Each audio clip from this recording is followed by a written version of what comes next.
The hadith in Sahih al-Bukhari that explain this ayah of Qur'an al-Kareem, Rasulullah sallallahu alayhi wa sallam said, is a lengthy hadith, beautiful hadith.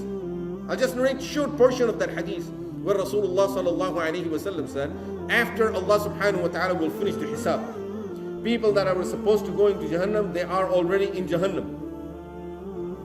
People of Jannah are in Jannah. Now they will look around for their friends. This is one of the first things people in Jannah will do. They will get together looking around for their friends.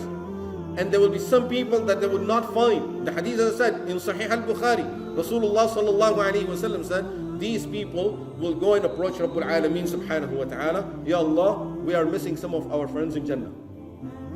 Allah subhanahu wa ta'ala will say, if they are in Jahannam, it's because of their a'mal. They are doomed to Jahannam. There is nothing you can do. No, Ya Allah, then take us out of Jannah. We don't want to be there.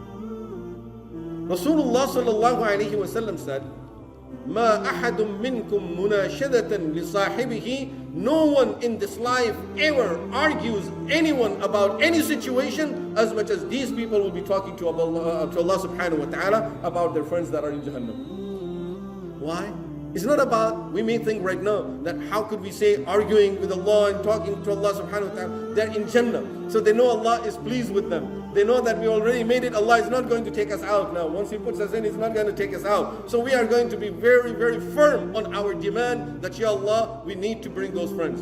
And the hadith, the wording of Sahih al-Bukhari, they will say, رَبَّنَا إِخْوَانَنَا كَانُوا يُصَلُّونَ مَعَنَا وَيَصُومُونَ مَعَنَا وَيَتَصَدَّقُونَ مَعَنَا وَيَعْمَلُونَ مَعَنَا وَيَحُجُّونَ مَعَنَا. Ya Allah, these are our friends. They used to pray with us. They used to fast with us. They used to do hajj with us. وَيَعْمَلُونَ مَعَنَا. They used to do a lot of good deeds together. So now, with all of those good deeds, Ya Allah, how can we just leave them in Jahannam? This is the friendship based on Iman and Taqwa. This is what Allah is requiring from us, where we encourage each other to do the good deeds. We need that type of company. Brothers, sisters, young, adult, every person needs it. If not, then the friendship goes in a wrong direction. Then people start choosing wrong friends. Then people start choosing wrong role models. Then different wrong people are in our lives. This is why it's very important to fill that emptiness of our life through this. May Allah subhanahu wa ta'ala make us those type of people and allow us to have those type of friends around us also. May Allah grant all of us this type of connection with each other and with the other people within the community, within the ummah, that we love for the sake of Allah subhanahu wa ta'ala. Very beautiful hadith of Sahih Muslim. Rasulullah sallallahu alayhi wa sallam said, Inna rajulan zara akhan lahu fi qaryatin. A person was going to visit a friend in a neighboring town. A man met him on his way and asked him, where are you heading to? He said, I'm going to that town. He said, why? To visit a friend that lives over there. So he asked him, is there a favor he has done to you? This is why you're visiting him? He said, no. إِنِّي أُحِبُّهُ فِي اللَّهِ. Just because I love him for the sake of Allah.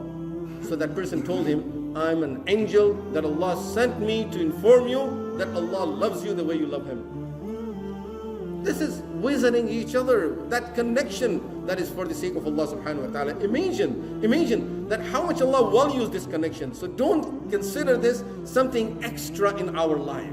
No, this is something that is needed, that will help us in dunya and akhirah both. May Allah subhanahu wa ta'ala give us that heart, that connection of the heart with each other, that we love everyone and we have those that we love for the sake of Rabbul Alameen subhanahu.